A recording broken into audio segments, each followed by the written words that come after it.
Now we got something on the screen. Alrighty.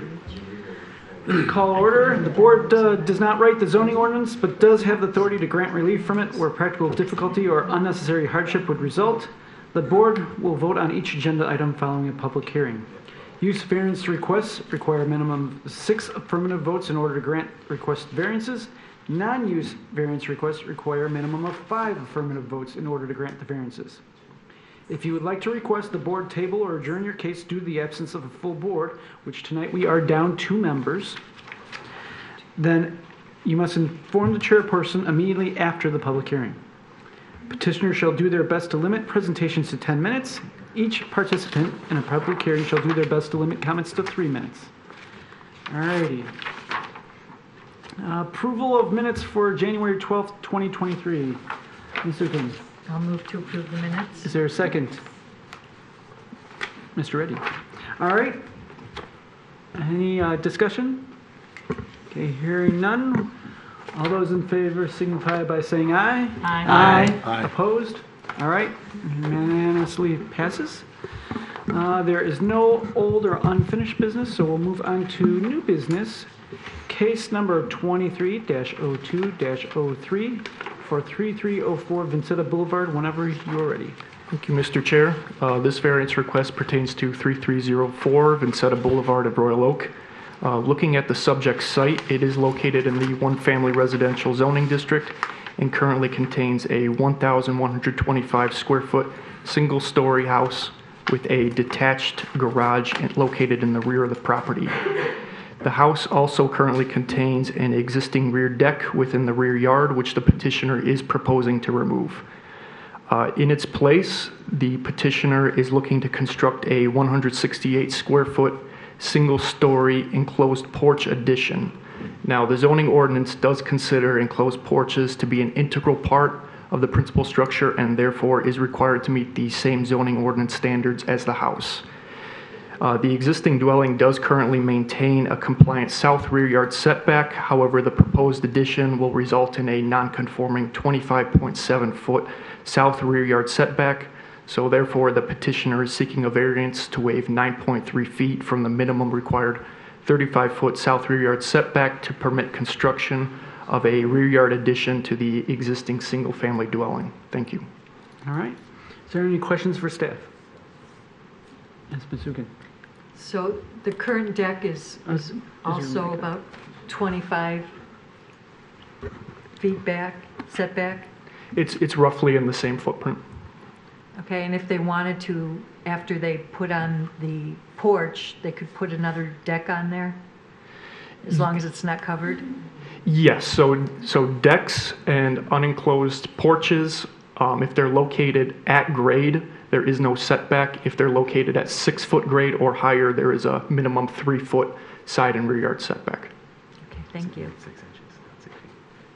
Oh. 6 inches above grade. Yes. Any other questions? All right, seeing none, if the petitioner is present, you may come forward, state your name, and present your case. Good evening, Mr. Chairman, members of the board. I'm a little hard of hearing, so bear with me here. My name is Chuck Watson. I'm here with my wife, Gay. We are the owners on Vincetta. As stated in the presentation by Alex, we are seeking this relief so we may install what they call a pre-engineered, manufactured, 3-season sunroom in place of the deck that's already existing. We spend a lot of time in our backyard. Installation of this sun porch would greatly expand our time to be outside. When these old lots were laid out years ago, they did not put much thought into future expansion. With this addition, if granted, we would still be well under the 30% lot coverage required by the city. We feel this is a reasonable request and we appreciate your consideration. Thank you. Any questions for the petitioner? Mr. Gavin. I'm sorry. Hello. Oh, turn my mic on. I was just wondering if you had a chance to talk to any of your neighbors, and if any of, I know notices went out and nobody's here, and it doesn't look like there were any written comments. Our neighbors are all in favor of it. I haven't had any negative Okay. feedback from anybody. Okay, thank you. Okay. Any other questions for the petitioner? All right, seeing none, we'll bring it, we'll have public hearing. Anyone here to speak on this case? All right, hearing none. Before we bring it back here to the board to vote on it, we are down 2 members. So that means there's only 7 of us. Okay. You need 5 affirmative votes to go forward. Do you want us to proceed, or do you want us to delay to next month when we, okay. All right, we'll bring it to this side of the board. Any discussion and/or motion? Anyone? Thoughts, Mr. Gavin? I'll move for approval of the variance as requested. All right, is there a second? Mr. Reddy? Okay, go ahead, Mr. Gavin. We've dealt a little bit with porches a lot recently, mostly covered, but enclosed ones as well. And in this case, I think it's a relatively reasonable ask, and I think it, I think going through the factors in our ordinance, I believe it meets all the factors. He would be able to use his porch. It would do substantial justice to the applicant and as well as other property owners. And there's nobody here to speak on it. It's been, properly noticed. So we didn't receive any written comments. And I don't have a problem with it. So there you go. Yeah. Mr. Reddy, anything to add? Yeah, I think Mr. Gavin laid it out well. I would just add that it's like keeping the same footprint. It's under 30%, so it seems like a reasonable ask to me. All right, any other comments?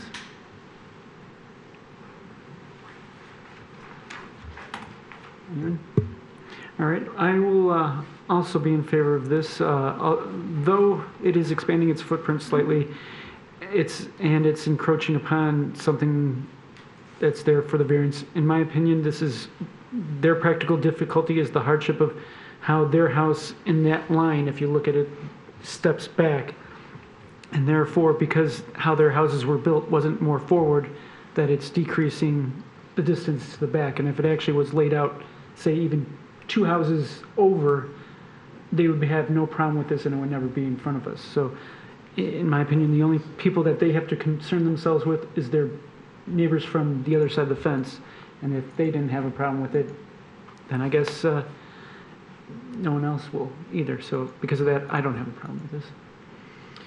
All right, if there's no other discussion, we'll move to a vote. All those signify by saying aye and raise your hand. Aye. Opposed? All right, and it passes unanimously. Congratulations. Thank you Best of luck. Yep. All right. Next case is case number 23-02-04 for 614 Irving Avenue. Whenever you're ready. So this variance request pertains to 614 Irving Avenue. The subject site is also located in the one-family residential zoning district and contains a rather larger lot area of 12,206 square feet. And the site currently contains a 2-story, 1,376 square foot single-family dwelling. The petitioner is proposing to demolish the existing single-family dwelling and construct a new single-family dwelling with an attached garage in its place. As you all may know, the zoning ordinance does limit the maximum allowable usable square footage for a single-family dwelling to 3,500 square feet, and this new house is proposed to have 5,521 square feet of usable floor area. One thing I do want to point out, on the second floor plan that was provided by the petitioner, you'll actually notice that a large portion of the second floor is actually an opening to the lower level and is not actually comprised of flooring or additional rooms. Now, the zoning ordinance still includes openings to lower levels in its definition of usable floor area, so therefore staff did include this portion of the second floor in the total calculation. Hypothetically, even if staff did not include this opening in our total calculation, the applicant would have still needed a variance because it still would have exceeded 3,500 square feet of usable floor area, albeit it would have been a much smaller variance. So with that being said, the petitioner is requesting a variance to waive 2,021 square feet of the maximum allowable usable floor area of 3,500 square foot to construct the new single-family dwelling with a detached garage on the subject site. Thank you. Do we have any questions? Yes. What's the square footage without the empty above ground, or the second floor? On the second floor, we calculated it to be 1,669 square feet. Is the open spot that you're counting as floor that's not? That would, well, the number that I just told you would be the number that is comprised of like the rooms and the actual. So the total square footage of the house, not counting that open spot of the second floor, is what? The total square footage, not including this component, I would have to do some. It would be 4,183 square feet. So still bigger than. That's correct. Ms. Zuki. I'm sorry, did you say that what the current house, the square footage is? 1,376 square feet. The current. That's the one current that's there. house, yes. Okay, thank you. Any other questions? Yes, Ms. Grant. Do you know what the percent lot coverage is? It's still below 30%. They note on their plans it to be 29.6%. However, I would point out that they include the rear fireplace in that percentage. So actually it would be slightly less than that because we would normally not include that. Okay. Other questions?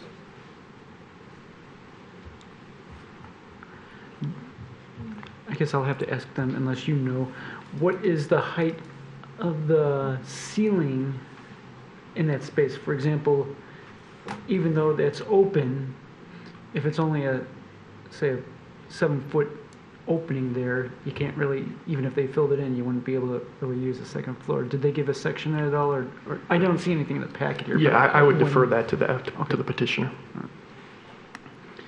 All right. Any other questions? All right. Seeing none, the petitioner may come forward, state your name and your case. Good evening. My name is John Jacoupy. I'm the architect, and I'm representing Mr. Schomer for this variance request. Ben Schomer.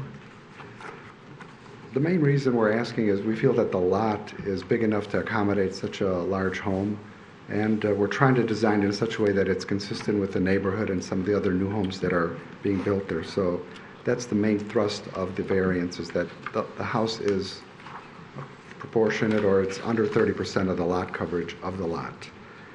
And to answer the question regarding the ceiling heights, we're proposing 10 foot on the first floor, 9 foot on the second, and assuming a 1-inch floor structure, so that open space would be 20 foot in height.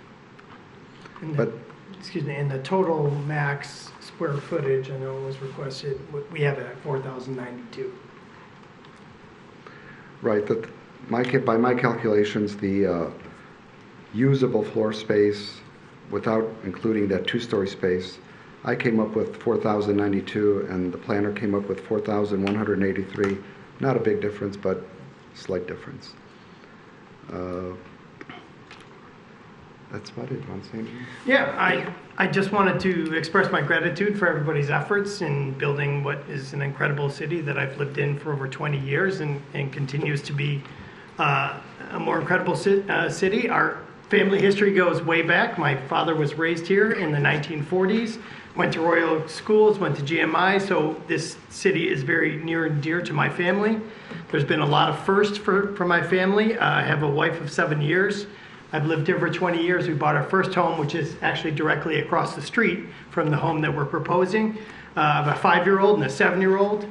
And a lot of my firsts were in Grant Park, building our first snowman, first monkey bars, my first time going on stage at Comedy Castle, my wife's first date. I mean, we're true Royal Oakians. We're active at Shrine, Royal Oak Football Club, Salvation Army camp.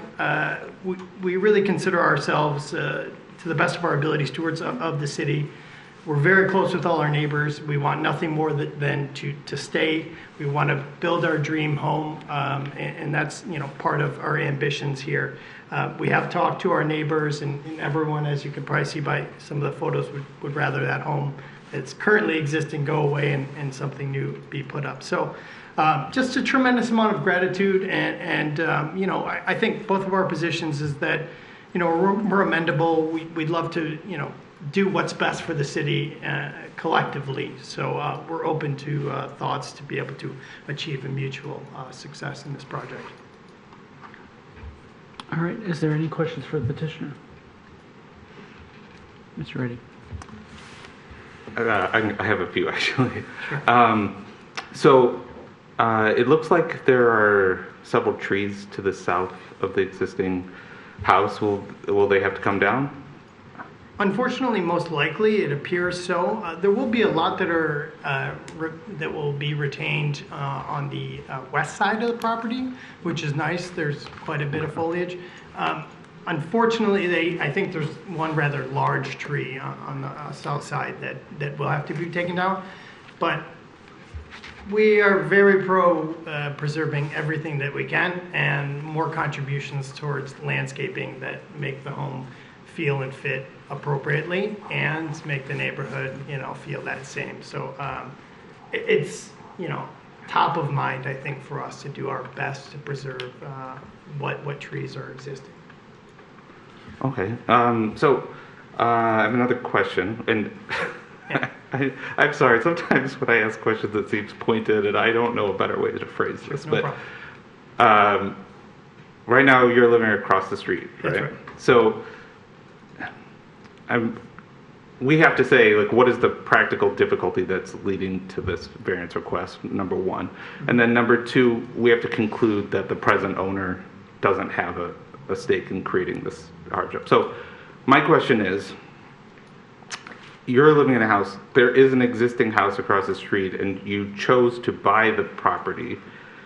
How have you not brought this hardship on yourself by choosing to buy that property and tear down an existing house? Is a question that I I certainly don't consider the opportunity to build there a hardship. It's something that I consider a benefit of lifestyle of living in Royal Oak. And when we originally purchased the property, we did it in faith to the current owner that we would maintain it to the best of our ability and let it have a life rather than it just being knocked down immediately by other developers, which we committed to and we fulfilled. And what was important to her and is important to us is that it still had a beautiful home on it and had a beautiful lot, and it still had kind of a presence and memory within the neighborhood in Royal Oak. So if any hardships, I would suppose it would just be the burden of trying to do right by the past owner. I'm sorry, I misspoke. It's a practical difficulty in this case, not a hardship. So, but that's the question. What's the practical difficulty? And so, I hear what you're saying. I'm not sure I'm convinced, but I'll think about it some more. But the other question I had is regarding the width of the new house versus the current house. This one seems to be quite a bit, it's more wide than deep, correct? Because That's right. in the neighborhood, the lots seem to be like half the size, generally speaking. And so this house seems like it's going to be quite a bit wider than the existing houses on the street. Is that correct? That is correct, yep. Okay. Yeah, this is, as noted, 12,000 plus square foot lot. It's very large. Yeah. And can, again, sustain a home, at 30% less lot coverage. I think if you potentially put a house that was normal sized, it would look unusual, I think, on this lot. Even the one existing kind of already does in many respects. I think ultimately at the end of the day those are all things that we're taking into mind as to how this can potentially be a fit within the neighborhood and be well received. And again, we kind of default to that 30% coverage and our approach towards landscaping. Any other questions? I have a couple. I'm having a hard time seeing your hardships that are related to the portions that we have to look at. And I thank you for being a steward and whatnot. So, Yeah. but unfortunately, we have to stick to our thing. Have you guys even looked at trying to bring down how much of a variance is required? For example, if you didn't have that whole open, like, I don't know what your height is in there over the opening looking down to the first floor from the second floor. For example, if it's not high enough to sustain actually a floor going in there in the future, well, even though staff's considering it, if they knew about that, then they knew they would be able to say, okay, we know you can't put in a floor here because no one can live with a ceiling that's 7 feet. Do you have any kind of section through that to verify that, or is it? Well, like I said before, the first floor is, the normal first floor is approximately 10 feet in height, where the kitchen and the mudroom and the bathrooms, those are going to be about 10 feet tall. So the second floor, the bedroom space, is going to have 9-foot ceilings. So I understand your question, and we were just talking about that before the meeting started. There would be, I mean, it would be up to Ben, Mr. Schomer, if he wanted to reduce the height of the second floor, that in the event that another owner, or not, he probably wouldn't do it, but another owner may want to add a second floor over that open space, they wouldn't be able to do it because the ceiling height would be inadequate. Now, per the building department, they state that 6 feet 8 inches is the minimum, ceiling height for a living space. So if we left 10 and 12 and then 6, 8, we could conceivably lower that ceiling in that tall space so that nobody would be able to add a floor over that space and get approval for it by the building department. That would be, am I correct in assuming that would be a condition of approval? Yeah, it is. And of course, we obviously have no intention of doing any of that, and nor do we have any attic space, and are we trying to mislead the board in any way, shape, or form. But yes, if that could ostensibly be a solution. And I understand how you did the big footprint because you had the big lot. And unfortunately for you, if this was on Vincetta, that area, this would probably come in and have a lot less problems with us versus here being in your area where it's a rarity to have a house this size and a lot this size come before us. Did you even look at shrinking down even a little bit, like certain things that you didn't necessarily need to have it as big as they were, or this is your first crack and you're seeing what's coming and what our thoughts are? Well, I mean, we went through many variations on the floor plan and the size of the home, and based on Mr. Schomer's requirements, in terms of what he wanted in the design of the home, this is the design and the space and the square footage that we came up with. Obviously, another client would probably choose a different set of requirements, but these were his requirements, and so here we are asking for a little relief in order for him to get that, so that he can have, the house of his dream and raise his family in it. So that would be my answer to that. All right. Is there any other questions? All right, a reminder before we do public hearing, we are down 2 board members. So that means you need to have, out of the 7 of us, 5 agree in order for this variance to pass. If you feel like you would like to table it to next month when you might have more, or you might have the same number, but more likely than not, we'll have more people, you can tell us that at the end of the public hearing before we bring it to this side. So if you want, you can take a brief talk amongst each other and we'll have a public hearing if there's anything. You want to table it, or? I don't know what are the questions for next. Do we have an opportunity to propose? All right. Meanwhile, is there anyone here to speak on this case? All right. Seeing none.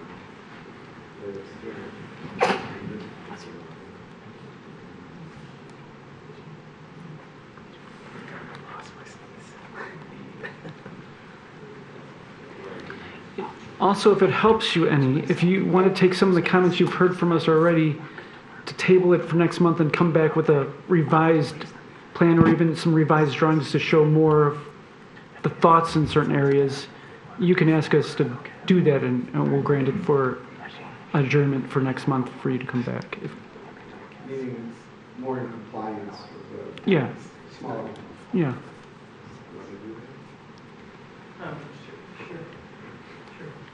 Okay. All right, so you'd like for us to table it till the next month? Okay, is there a motion to postpone this to next month? Mr. Gavin? So moved. Second, Ms. Grant. All right, any discussion? All right, all those in favor signify by saying aye. Aye. Raise your hand. Against? All right, this shall be postponed till next month. All right, thank you.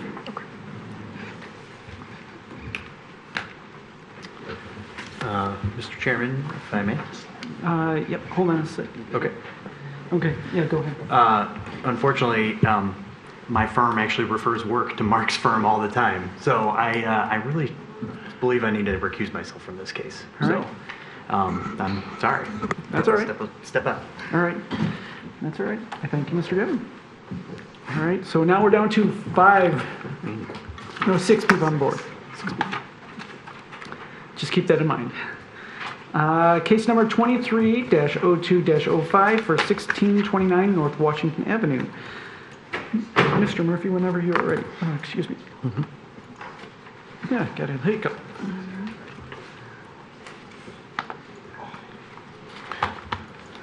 So this is a corner lot with frontage on North Washington and Waverly Avenue. It's in one family residential zoning district. Due to the orientation of the adjacent lots, this site requires the equivalent front yard setback on both streets. And the petitioner is proposing to construct an approximately 162 square foot of additional living space on the footprint that is the existing open, uncovered front porch. And I'll show you the photograph of that for a point of reference as we discuss it further.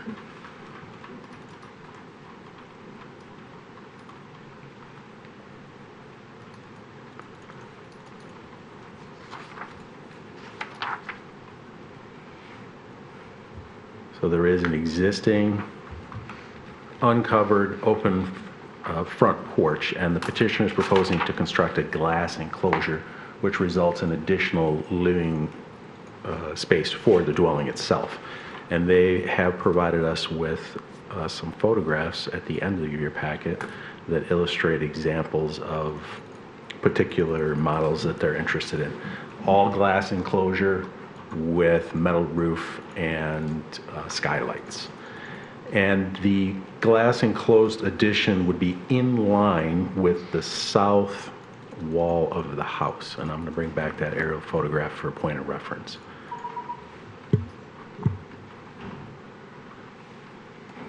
So the petitioner is proposing to do an addition that extends into the front yard along Washington Avenue.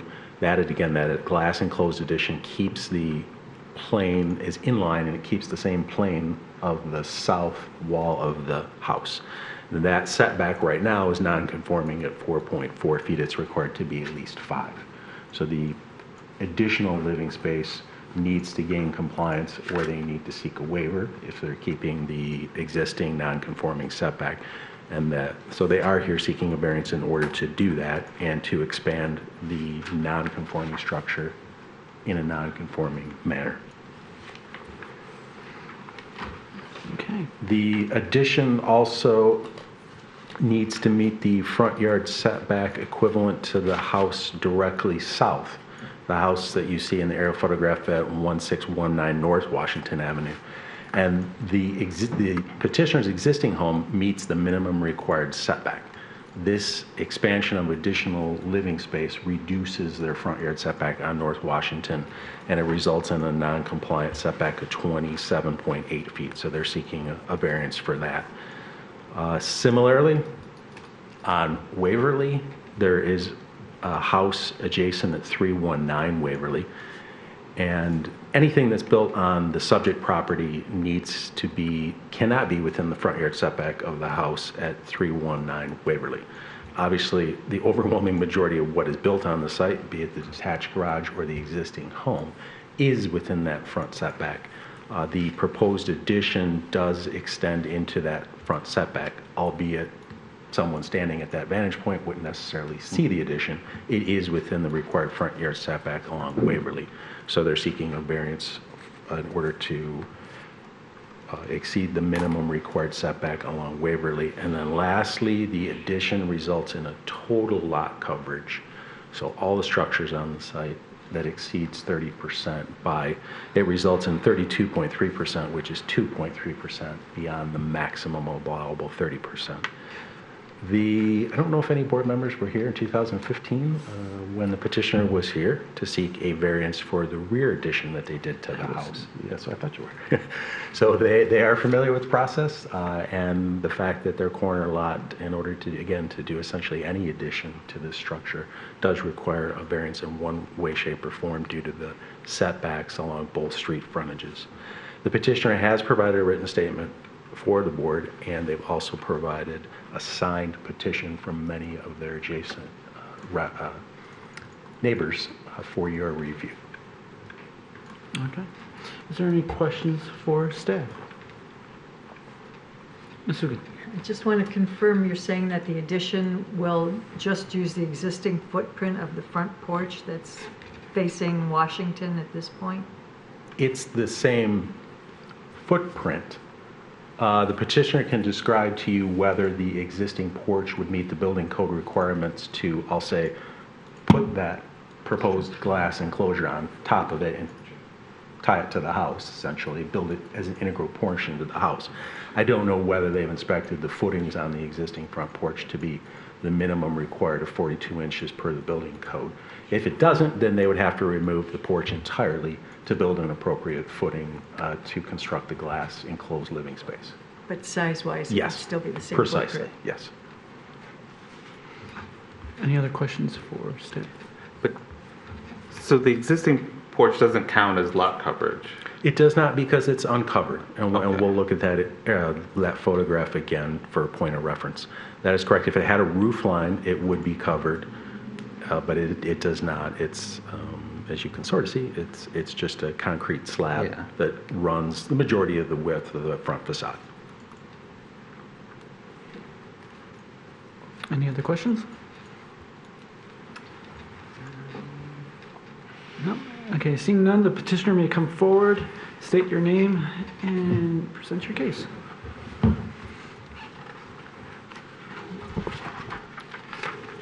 Good evening, Mr. Chairman and members of the Zoning Board of Appeals. I'm Dennis Cowan of Plunkett-Cooney, representing Mark and Amy Achichura.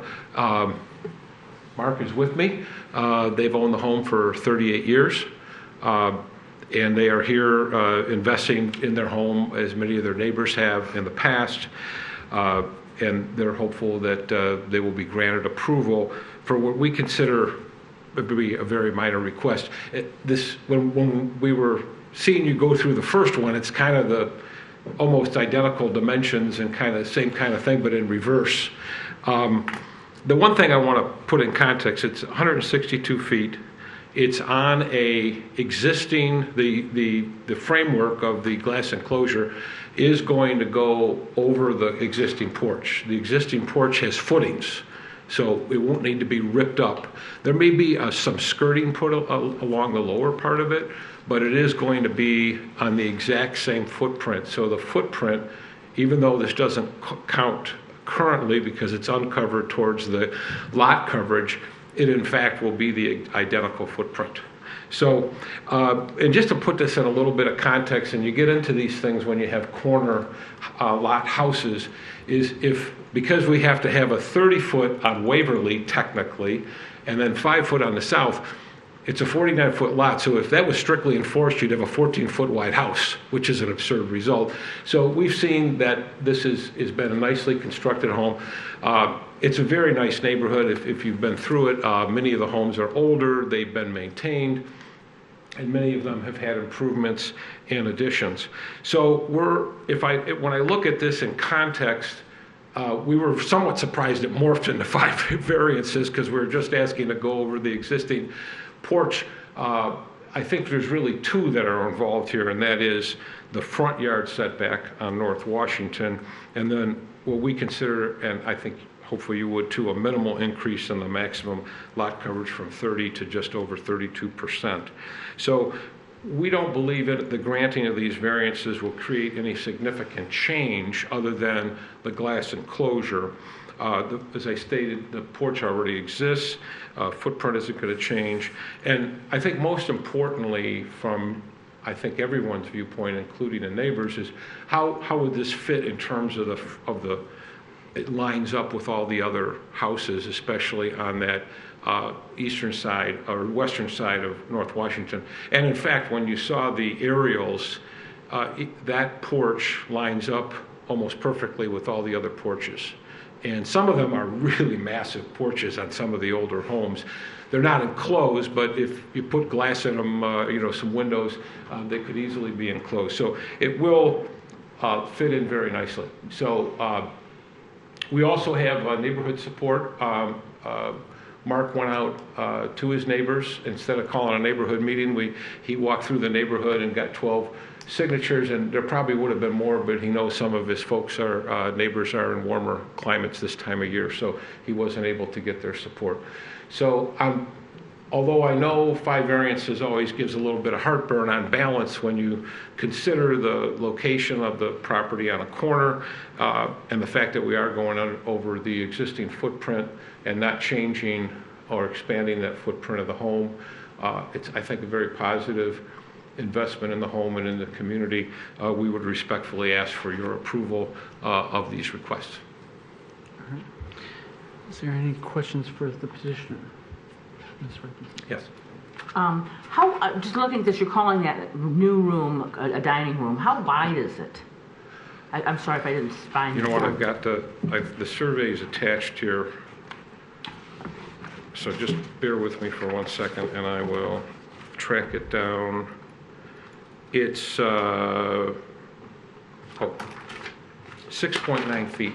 Okay, and then if I am looking at this right, like you look at the existing outside of the house, the inside of this new room is going to be brick. It's going to still have the limestone around the front door. Is that true? Yes, there's not going to be any change to that. That isn't going to be altered, right? Yeah, no, they're going to keep that look. Do you have to have any auxiliary heating in that? Because it's kind of like an outside, there's the other heating. Yes. Okay. He's going to draw utilities into that space, yeah. That's my question.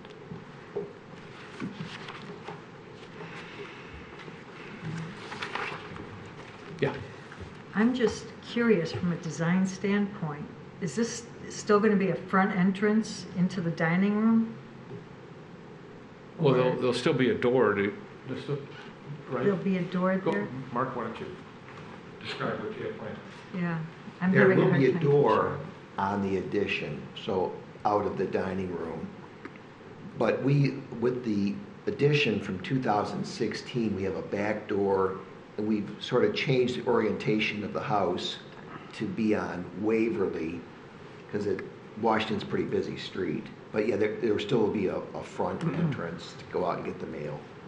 Yeah, that's what I thought, and I think you've done a beautiful job with what you've done so far. I'm just having a hard time understanding this one, but... Yeah. Well, I think there's really no parking on Washington. In fact, I think there's no parking. There may be, but when you've got what I call one of those kind of arterial streets that isn't major street, but people just don't park on it, and everybody parks on the side who they're visitors, so they would come in the Waverly entrance and not the front entrance. So, yes. So I can see the arguments for the uniqueness as far as the setback variances. My only question is, maybe you could elaborate on the uniqueness of the site as regards needing the extra 2% of lot coverage, because this size of lot is not that unusual, I don't think, for Royal Oak, 6,400 square feet. But I understand the side back issues based on where the house is and all that other stuff. Right. But I'm just trying to see the uniqueness here of requiring 32% lot coverage on a lot of this size. Well, I think just looking at the numbers, it's not a massive increase. It's a very minor increase, and it doesn't create, I think more importantly, any kind of sore thumb effect where this is going to stick out in line with all the other houses on the same side of the street. If, like, again, I refer to that aerial. So I think that it's a very almost de minimis increase in the lot coverage. I mean, you still have a significant part of the lot that isn't covered. And I do recall, Mr. Murphy, and I thought I read somewhere in the zoning code that for some residences you have a 35% lot coverage. And I'm not sure if we missed that because we're just under 50 feet of a lot width. It's based on the lot size. Anything Right. less than 6,000 square feet, there is a Right. more generous lot coverage. Right, and I think if we were a slightly larger lot, not that much, we would qualify for the 35%, but as you probably know, if you look at the lots, they're not uniform size, and usually the lot at the corner lot is the one that's a little bit smaller because the developer ran out of property, or however they platted the property, they kind of ran out there. So we're pretty close to qualifying for a larger lot coverage ratio. So, but thanks for your question. Oh. Yeah. I think it was the reverse, though. I think if it's a smaller lot, then you can have 35%, not if it's a It might be. larger lot. I tried to be honest with you, I couldn't totally decipher that particular section of the zoning code. That would, I didn't do well in calculus in high school, so I think that might be, part of my problem. Well, that still doesn't really get at the hardship of the matter, because unfortunately, we're still based on hardship of, like, why can't you use the practical difficulty of what you're currently using? You already currently have a dining room. What the practical difficulty requires now to have a, albeit long, but very narrow dining room, get added on to this? Yeah. Well, interestingly, for this particular type of variance, it's a hardship qualification or hardship standard, and it's not to be created by any person presently having an interest in the property. And the way the law covers that situation is it's not the ask, because if you ask for any variance, you could say, well, you created the hardship. That's not the question of asking for it.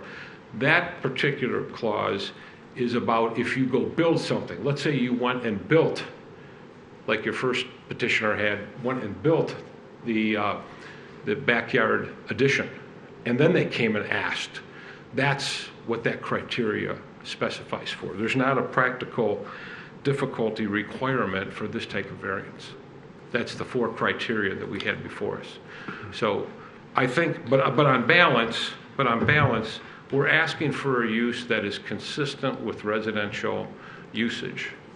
And we're not asking for something that is different or asking to run a home business there and we need additional room or something of that nature. And again, I would appeal to the fact that we have a very de minimis increase in the lot coverage. This isn't doubling it or anything of that nature. We're asking from, I think it's like 30 to 32.1 or 32.2. No, what I was getting more at is it says this chapter's restriction unreasonably prevents the owner from using the property for its permitted use. He's already using it as a home, already has a dining room. If this was enclosed porch, it's totally different than saying, hey, we're going to use this as a dining room. Because I can understand he doesn't have an enclosed porch right now. So I'm trying to understand what practical difficulty is in that. Well, it's forcing again, it's a simple standard to meet, and that is what we're asking for to be used as a dining room is for a residential purpose, but for the restrictions in the zoning code, we can't use it for that purpose. That's the simple standard, and we meet that standard. Okay. Any other questions? All right, as you know, we are down to 6 members, so we'll go to public hearing. After Okay. that, you can decide to let us know whether to adjourn to next month, where we hopefully will have more than 6 that could. Yeah, or- and by the way, we were not, Mark didn't recall that, put 2 and 2 together and didn't know who all was on the zoning board and knew about that. He's That's okay. elder law lawyer, and Mr. Gavin's firm is a financial planning, so they do some work together apparently. That's okay. Through another member of the company. Yeah, okay, thank you. All right, we'll have, is there anyone to speak upon this case? Come forward.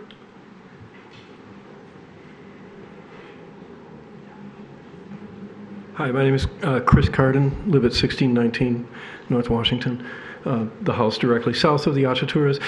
Speaking, our name is on the petition. We're still adding further support for Mark and Amy's design. Everything they do to that house makes the neighborhood better. It's like a little paradise. I did want to point out the lot, his lot and our lot are shallow by about 3 feet compared to normal lots. So in further answer to Mr. Reddy's question, the lot's not quite normal size. So I would say if you had the 3 feet, I actually failed calculus 3 times in college, but I think we would be around the 30% mark at that point. And so in a way, there's a little bit of a hardship there on that lot. That's my feeling. Anyway, all the neighbors, we've all talked about it. We support it. My wife loves the design. She thinks it's going to make it a better place. Thank you. All right. Is there anyone else to speak on this matter? All right. Seeing none, before we bring it back here. We will defer. Okay. Okay? All right. Thank you very much. No problem. All right. Is there a motion to postpone this till next month? Mr. Reddy? And Ms. Grant, just a second. All right. Any discussion? All those in favor signify by saying aye and raise your hand. Aye. Aye. Opposed? All right. We will see you next month.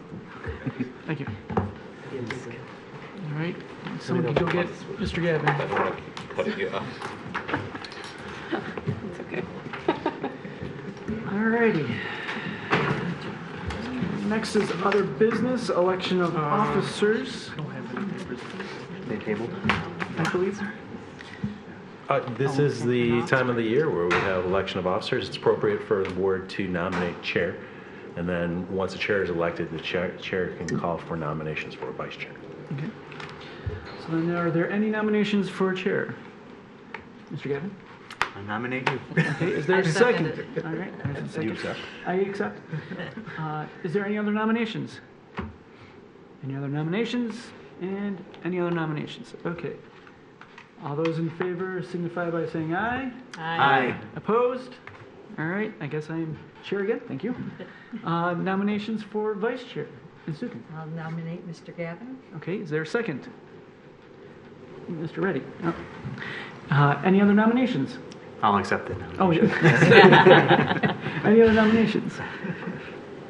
Going once? Going twice? All right. All those in favor of Mr. Gavin for vice chair, please signify by saying aye. Aye. Aye. Opposed? All right. Congratulations. Thank you. All right. Other business, we have boards and commissions review discussion. Yes, we have with us tonight Susan Barkman, assistant to the city manager, and she's here to discuss the topic of boards and commissions review. Good evening, everybody. It's nice to see some familiar faces and some new faces. As Joseph mentioned, my name is Susan Barkman. I'm the assistant to the city manager. And the city commission asked staff, which means me, to complete a boards and commissions review. And I'm going to talk a little bit about what that means first, and then we'll kind of dive into it.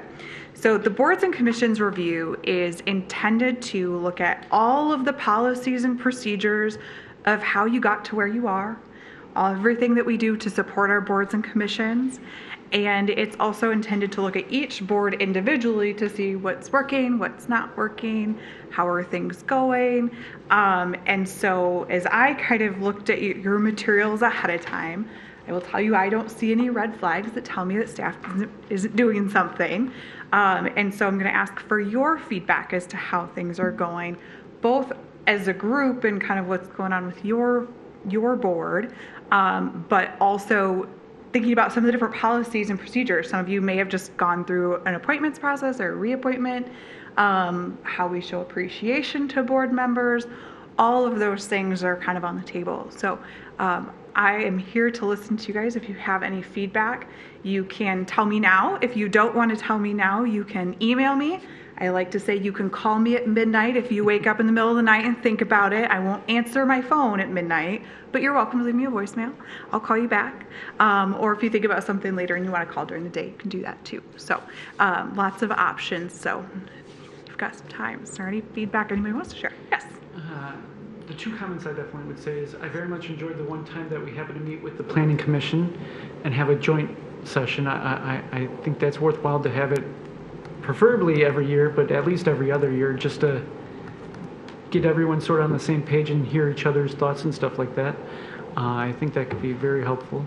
And I think it's also great if the city did something for all the volunteers. I don't necessarily need anything, but I know there's a lot of people that do a lot of hard work, and I think some of those people who do a lot of hard work, they should get at least, I don't know, some kind of recognition or something just to show the city's appreciation for the hard work that they do. Absolutely. Because I know a lot of people here are great, and I enjoy working with them, and I think staff does a great job. So, Good to hear. You guys do spend a lot of time with us, especially you. Other thoughts? I have a few items. Well, one, the online form for applying did not submit for me, so I had to save, and I think that also happened to a friend that I suggested it to, so that might be something to look into. The other thing is, I know this is probably affected by state law, but if there were a way for people to attend virtually, not every month, but because it is not normal for us to have a full board. Like, I think last month we had a full board, and that was the first time in quite some time. And it puts the petitioners at some difficulty because they have to decide whether to come back or not. So if there was a way to loosen up those restrictions, I don't know if it's possible. But the other option is, I think at one point we had alternates, but I think that we decided not to do that. But it might be worth looking into, just due to how few times we have a full board. I think, well, what was the other one? Speaking of the alternate thing, since I started off as an alternate, although I enjoyed the few times I got to come in as an alternate, there were a few times where stuff still got delayed or postponed because people wanted to redo their things. And I can say, being on the other side of that, not knowing the whole story sometimes put you at a disadvantage too. So I can understand why the city did not do the alternates, and I appreciate that portion, because of this way you have more of the story. Although sometimes, like this case, we'll have them come back before us and they'll represent again, even though they don't have to, for those who are here. Just a bit of history on that. State law allows 7 full members with 2 alternates, or 9 full members. So it's not as though we could just tack on another 2 alternate members to our current board composition. And So we had legal opinions in the past that if there were, if someone requested to postpone an item, the same exact board members needed to be present to hear the case once again. That created an enormous amount of confusion and consternation amongst people. But so were the number of affirmative votes still the same? Was it still 5 and 6? Or if it was 7? Because that's by state law, correct. So you had 7 permanent and 2 alternates, but you still needed to get 5 and 6. You needed 2/3 of the majority for a use variance, and a majority for a non-use variance. So it was a lower percentage. I apologize. It was a lower number of people. Yes, it was a lower number. Same percentage, but a lower number of affirmative votes. And I think the Zoom thing, isn't the Zoom thing dictated by the state? They made it so we couldn't, isn't that true? It is.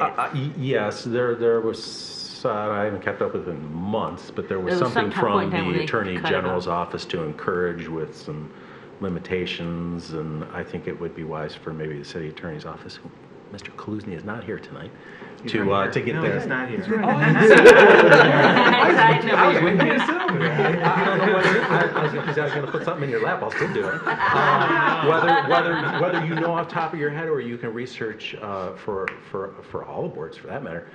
I know there was some communication from the State Attorney General's office, and I just can't recall all the details of it. I mean, back when COVID was kind of, I don't want to say over, because we know it's not over, but back when people decided, well, it's over to us, there was a It dictates from the state. right, there was an order from the state basically saying we had to be in person. Yeah.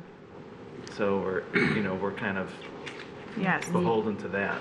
Get them into the 21st. So there are a few provisions. Unfortunately, they don't apply to most people. It's like you're active duty military and deployed overseas, so you like physically can't be here, kind of thing. But because I'm sick or on vacation, doesn't meet their requirements currently.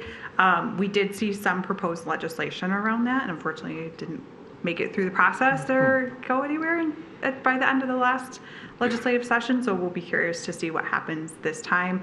I know some of the boards, they were looking more at like retirement boards and things like that. And there were a couple different bills. So it'll be something we'll probably keep an eye on. I know a number of boards have asked about it. So you're not the only ones that have had that inquiry before. So. My one comment that I wanted to bring up was like it felt like it feels like it could be a little bit nicer to have a little bit more communication with people that are actually being, have submitted an application and are being considered for a board.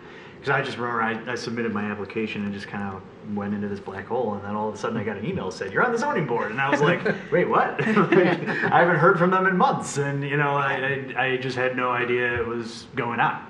So I mean, I'm happy to be here, and it didn't bother me. It was just interesting. So that was my one thought. Comment on that. There was the one time a couple of years ago that for the appointments committee, it was before COVID. It was the fall right before COVID, so the 2019, that I was up for renewal, and they said, you may come, you don't have to, but you can come to the appointments committee at this time. No. And that's when you would go there and you'd speak your case if you wanted to. Well, I didn't get that when I got renewed. Yeah, that's the only time. Yeah, that's the only time we were there. And it was nice because you got feedback and they got to hear why you wanted to do this. Granted, if you have to take time out of your working day, that's something you don't want to get penalized for if you don't do it, but. Well, that's something you could attend virtually now. That's true. You could. If you're not on that board. You could do that with virtual possibilities if they wanted to, yes. But anyway, that was my one thought, was that. Not the first time I've heard it. Yeah. Do you have any, being our newest member, any Hi, Aaron, newest member. So this is my third monthly meeting with this group, and I've really enjoyed it. December, we had one petition item. Last month was 2 petition items, and now tonight 3. So if we're like building one per month. So I'm actually, what you just brought up a moment ago, I'm still like trying to navigate what is going on here.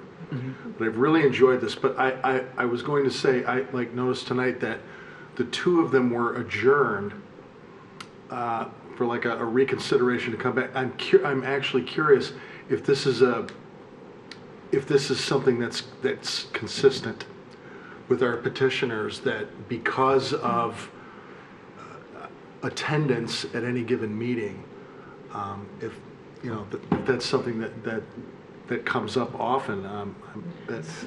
Sometimes it's more strategy of starting to read the tea leaves and say, maybe I'll come back with a different argument or change like my if thing up a little they're bit. hedging their bets that they're going to get the 5 or 6 votes for those that are here, Right. and if they're uncertain about it, then they walk out. So I was curious about that. Don't they have to pay again or not? No. Not. No. When we table it for the next meeting, they don't. Right. Okay. But the public doesn't get re-noticed, so therefore again? the public doesn't get re-notified Okay, gotcha. about it. So if someone wanted to, if they were really against something or for something, they have to be mindful to have to come back the next month to state their case. And Anthony's obligated to inform them of the ability to request it being tabled if there's just even one of us absent. So, it's at that point, it's usually a strategy thing. Being here is important. But if they do go forward and are denied, they're not allowed to apply for a year, correct? And they lose. That's why I'm surprised more people don't. Because a lot of times I'm saying, just come back next month. Because I don't know if it's going to pass, so anyway, that's the other side of it. They have to wait a year if they don't. I'm sorry, can if they go, if we're not at full, and they say, let's go through with it, and we say no, then what? They wait a year. They're gonna sit out a year. And pay again. Thank you. Yeah. We're going to have at least probably 1 or 2 more cases. Sorry. You're sorry. We're going off the rails here. I'm sorry. No, you're not. It's good to see, because that's part of what some of the boards have given feedback about, is their own orientation of like how this part of the process works, but also like a larger orientation of how do Robert's Rules of Order work, or how does this board fit in with the city's goals and objectives and where we're headed and things like that. So thank you. That's new comments. Yeah, that's good. Any other comments? Seeing none. Again, if you have thoughts later, you can always call or reach out to me. I'm very easy to find on the city's website. Happy to chat. All right. What you guys? Is our group invited to, I think it was February 15th, Robert Rules of Order or something? Is that part of us? I don't know. I didn't hear anything. You didn't hear about, because I mean, I got it, but I could have been from a different. But I was on online. Well, that was, thing. that confused me quite a bit, so. But I think that, well, maybe it's in the February 15th, but there's something coming up, and we're supposed to meet in here to learn Robert Rules of Orders. I want to say it was the 15th of February. But that's not us, that's somebody else. It's other groups. I'm not sure what you're referring to, but okay, sorry, never the mind. clerk's office is working on a session that would help provide some of that context around Robert's Rules of Order, what the open meetings laws say, Freedom of Information Act, things like that. I just don't think it was scheduled for that particular date. Okay. So I'm sure I have it on an email here, but just go on. We will clarify, and Joseph and Alex will provide information for you guys. It was somebody. It was somebody from the city, and it was for people that sit on boards. But it was obviously. I'll find. We will circle back around to that. It was just in the last couple of days. Yeah. If anybody here got it, they would have known. Never mind. It's okay. You could be on a special list. Maybe So you're getting emails I'm not getting. Hopefully it wasn't a phishing email. I don't think. That's a strange one to get fished upon. That's Robert's Rules of Order. Yeah. Hey, you never know. Ooh, exciting! Is there any other comments? No? Well, thank you very much. You're very welcome. Do we do a record? General public comment. Wait a second. We sat in on one of those lunch things where he taught. That one was all about Robert's Rules of Orders. That really went into the minutia of that. That was a little bit. It was totally over my head. Some of that stuff. All right, Mr. Murphy. Mr. Reddy had pointed out prior to the meeting that there is, from the Michigan Planning Association, there is a training session available for advanced ZBA training. Now, I think some of you could probably give that session, but if you're interested in attending, it's virtual. Alex or I will send you an invitation link. Even if you haven't gotten it, you can read through it, see if it's of interest to you. If it is, let us know within a few days so that we can call them and register anybody and everybody that wants to go. Yep. Currently, I'm signed up. Were they going to record? I did see it. I didn't know if they were going to record it. Sometimes it's hard for me to do evening things because that's like, there was at 6 p.m., I believe. That's like right around my kid's bedtime. So I believe that they're starting to do shortly thereafter where they'll post it for a lower price on demand, so to speak. Okay. And if that becomes available, or others, we'll certainly bring those to your attention too. Perfect. Thank you. And the other bit of news, which is what you've all been waiting for, is that we are undergoing a new master plan process. There is a dedicated website. It's on the screen. It is planroyaloak.com. You either have, hopefully, or you should be getting a postcard invitation in the mail to follow the website, participate online, and follow along through the entire process. You'll see that there's an opportunity to take a survey, to map your own ideas, to provide your written comments, and you can review documents as we have them available for people. You can also sign up to come to one of, depending on which neighborhood you live in, you can come on February 25th for your appropriate neighborhood, or any of the neighborhoods if you really have that much time.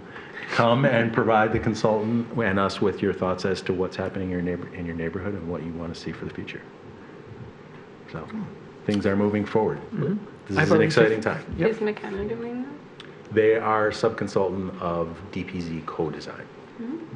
So yes, they are involved in the process, which you're very familiar with Paul Urbiel and the other staff members there. They're doing a wonderful job for us. We'll put them to the test on 25th by inviting every single resident in the city. Nice. Unfortunately, I won't be able to make that, but that's beside. I already did my So survey. you're able to go on the website just like everybody else. I did take the survey. I Excellent. did. Good. Okay. I You did. can insert comments. You can put your comments on a map. Lots of ways to participate and to follow along in the process. Cool. Definitely suggest anyone out there at home definitely do that because you can't complain if you don't put something down. How old is our current master plan? It's reviewed every 5 years by the Planning Commission. The last time there were amendments done was 2012. The last, I'll say, full-scale, complete overhaul of the master plan was during the from 1997 to 1999. Wow. It was finalized in 20 years ago, 99. more. And in 2012, there were significant amendments, but in the past several go-rounds, the Planning Commission every 5 years determined that it was still appropriate. Short while ago, they determined it was not, and we've been working in the background ever since to get it to this point. Cool. Any other business? All right. General public comment. Is there anyone here to give comment? Crickets? No? All right. Who would like to do the mystery motion? Go ahead, Mr. Gavin. Move to adjourn. Is there a second? Mr. Reddy. All those in favor signify by saying aye. Aye. Opposed? All right, we're done. Till next month. Till next month, it'll be